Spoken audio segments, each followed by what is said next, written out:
Hey, what's up everybody? Dustin here with Master Passive Income. Now I want to share with you the idea about property managers and how much they are going to charge you as a landlord. Now before I actually get into this, I want to say you need to find good property managers. Good property managers are going to be well worth the amount of money you're going to be spending and paying them. I look at my property managers as people who work for me, who make me money without I even working at all, and I pay them well, but they do all the work and I literally don't do anything. So I want you to also start looking not just how much they charge, but how good they are at running their business. Now, before we quickly get started, I want to talk to you about investing in rental properties. I want you to get started investing in rental properties. Go to masterpassiveincome.com/free course. And I'll put that in the description below. I want to show you how to get started. I want to show you all the great ways, all the 6 ways you can make money investing in real estate rental properties, how to calculate the deals, how to find deals, how to make sure you're making money every single month. So go to masterpassiveincome.com/free course.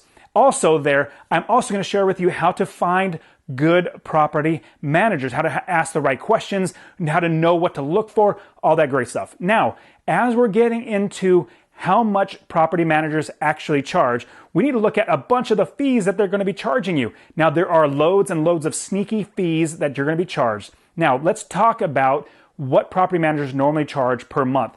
Per month, they're either going to charge you one of 2 ways, a percentage or a flat fee. Now, they might do a combination of either one, but what it really comes down to is the percentage versus a flat fee and how much each one of those are. In some areas of the country, you're going to be paying 8 to maybe 12% in that range of percent per month of the rent that you collect. And so if you're collecting $1,000 in rent every single month, $80, if it's 8%, is going to go to the property manager, or $120, if it's 12%, will go to the property manager. Now, the industry average is about 10% that would go to the property manager, so that would be $100. Now, I've also seen flat fees, and depending on which area you're investing, some property managers in the area might be all flat fee. And so a flat fee might be $50 a month or $100 a month. So you want to be watching for how much the other property managers, but basically the other companies in the area, you want to be watching for how much they're charging and then seeing if you're getting a good rate for that area. Remember, it's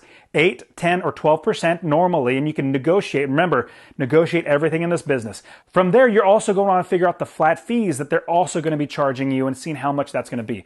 Now, that's the blanket, they're charging every single month. I also want to talk to you about sneaky fees that will come up that you're going to want to watch out for.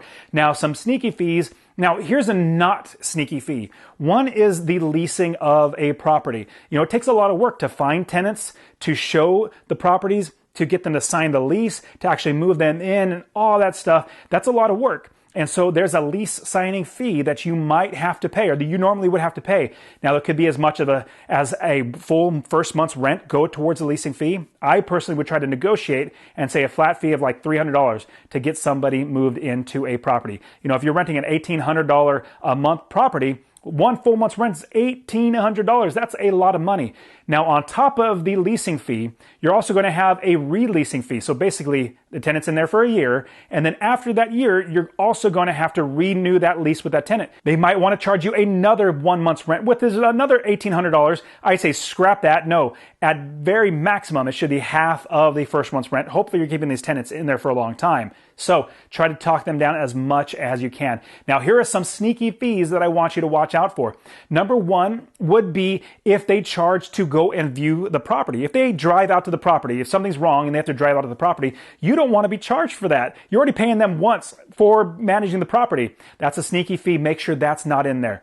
Another huge one that I hate, I would literally not go with the company. I'll tell them to scratch that out or I'll move on, is if they're going to charge you if you do not actually have a tenant in there and you're not making money. Basically, if the property's vacant and you're not making money, they're still going to charge you $50 just to oversee the property. I'm like, no way. I'm paying you to keep making money for me. Keep a tenant in there and be making money. If you're not making money, if I'm not making money, you're not making money. So scratch that line item out. The next one would be if they tack on like 10% or 5%, basically a fee, a percentage of any of the rehab costs. Let's say you have a tenant move out of the property. You need to paint, you need to replace the carpet. You're going to spend $2,000.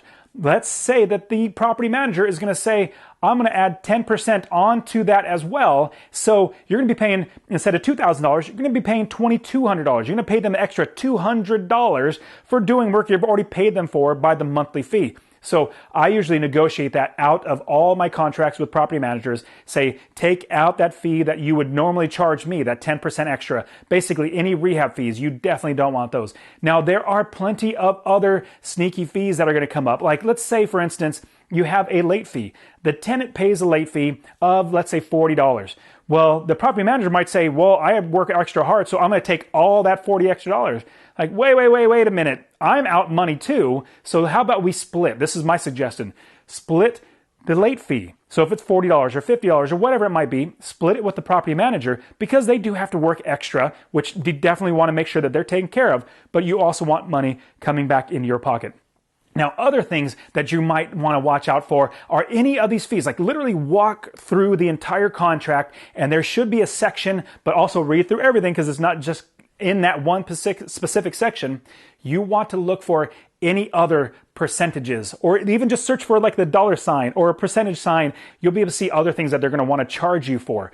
On top of that, you want to watch for anything about cancellation. Like, we need to have an 8 months notice of cancellation, or we're going to charge you and we're not going to be able to let you go. You want to watch for those types of things in your contract. So now there are so many other things. Go to my site, see the link below. I'm going to give you a link to go to my site where I have an entire article written all about how much property managers will charge you, because there's so many sneaky fees. You want to get all those out of there. All right, guys. Again, Dustin Heiner here with Master Passive Income.